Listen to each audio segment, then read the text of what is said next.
So അതുകൊണ്ടാണ് പറയുന്നത് ഒരു ചേഞ്ച് പോലെ തന്നെ ഇമ്പോർട്ടന്റ് ആണ് ആ ചേഞ്ചിനെ manage ചെയ്യുന്നതുമെന്ന്.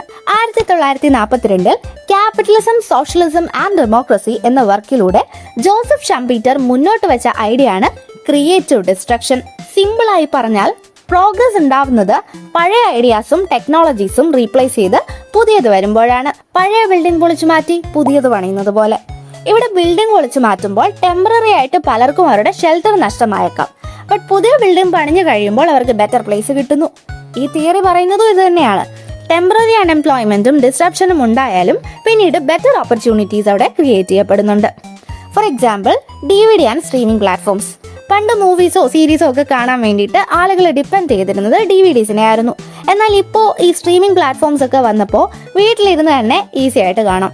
As A result DVD കടകൾ ഓരോന്നായിട്ട് പൂട്ടി. ഇവിടെ DVDs യൂസ്ലെസ് ആയതുകൊണ്ടല്ല, മറിച്ച് പുതിയ ടെക്നോളജിയുടെ കൺവീനിയൻസിന് മുന്നിൽ അവർക്ക് പിടിച്ചു നിൽക്കാൻ പറ്റാത്തത് കൊണ്ടാണ് അതില്ലാതായത്. ഈ തിയറി വളരെ ബെറ്റർ ഓപ്ഷൻ ആയിട്ട് നമുക്ക് തോന്നിയാലും പല തിങ്കേഴ്സും ഇതിനെ ക്രിട്ടിസൈസ് ചെയ്യുന്നുണ്ട്. ഫോർ എക്സാമ്പിൾ, കാൾ മാർക്സ് പറഞ്ഞത് ഇത് പലപ്പോഴും സിസ്റ്റം കൺട്രോൾ ചെയ്യുന്ന എലൈറ്റ്സിനിടയിൽ ഒരു കോമ്പറ്റീഷൻ പോലെ ആവുകയും പെട്ടെന്ന് മാറി മാറി വരുന്ന ടെക്നോളജീസ് വർക്കേഴ്സിനെ കീപ്പപ്പ് ചെയ്യാൻ ഫോഴ്സ് ചെയ്യുകയും ഇനി എങ്ങാനും അത് ഫെയിൽ ആയാൽ അവർക്ക് ജീവിക്കാൻ പറ്റാത്ത അവസ്ഥ വരികയും ചെയ്യുമെന്നാണ്. അതുപോലെ എല്ലാ മാറ്റവും നമുക്ക് യൂസ്ഫുൾ ആകണമെന്ന് യാതൊരു നിർബന്ധവും ഇല്ല.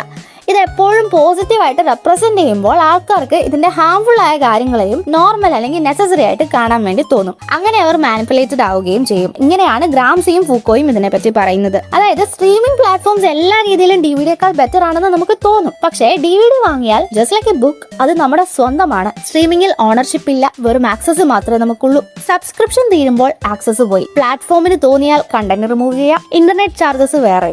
സോ ബേസിക്കലി നമ്മൾ ഓൺ ചെയ്യുന്നില്ല, റെന്റ് ചെയ്യുന്നു. ഇതിൽ റിയൽ ലാഭം കിട്ടുന്നത് കമ്പനീസിന് തന്നെ. ചുരുക്കത്തിൽ പറഞ്ഞാൽ ക്രിയേറ്റീവ് ഡിസ്ട്രക്ഷൻ കംപ്ലീറ്റ്ലി ന്യൂട്രൽ അല്ല. കാരണം ഏതൊരു ചേഞ്ച് വന്നാലും അവിടെ പോസിറ്റീവും കാണും, നെഗറ്റീവും കാണും. ചേഞ്ചസിനെ എതിർക്കുന്നത് കൊണ്ട് ഇത് നമുക്ക് സോൾവ് ചെയ്യാനും കഴിയില്ല. കാരണം പ്രോഗ്രസിന് ചേഞ്ചസ് അനിവാര്യമാണ്. നമുക്ക് ആകെ ചെയ്യാൻ കഴിയുന്നത് ഇതിലൂടെ കഷ്ടപ്പെടാൻ സാധ്യതയുള്ള ആൾക്കാരെ പൂർണ്ണമായും ഇഗ്നോർ ചെയ്യാതെ കൂടുതൽ ഫെയറും റെസ്പോൺസിബിളുമായിട്ട് മാക്സിമം ആൾക്കാരെ ഇൻക്ലൂഡ് ചെയ്തുകൊണ്ടുള്ള ചേഞ്ചസ് ഉറപ്പ് വരുത്തുക എന്നതാണ്.